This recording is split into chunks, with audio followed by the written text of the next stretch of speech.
The day I first saw our son, I asked for a paternity test. He was black, my wife and I are white. She turned pale, screaming about her 20 hours of labor, while both our mothers cornered me, calling me disgusting and paranoid. Under immense pressure, I backed down. But I didn't stop planning. 2 weeks later, I secretly swabbed his cheek during a solo pediatrician visit and mailed a DNA kit. For the next 3 weeks, I played the perfect, devoted father, changing diapers and nodding along while her family praised me for coming around. When the results hit my inbox, I laughed until I cried. 99.97% probability of paternity. He was mine. I printed 7 copies and hid them in my briefcase. That Sunday, both sides of the family gathered for dinner.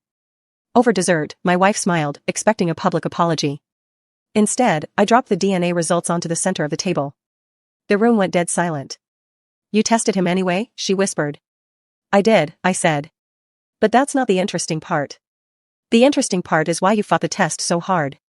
I pulled out my phone and laid down the real hammer, screenshots of text messages between her and her black ex, Marcus, from 2 months after our engagement.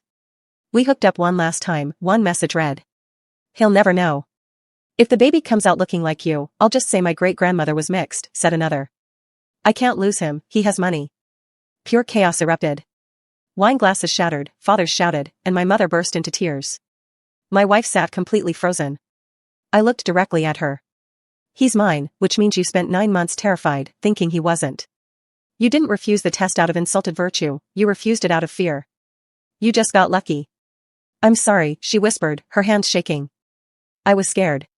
"You thought you'd gotten away with it," I replied coldly. I stood up, walked to the nursery, and gently lifted my son from his carrier.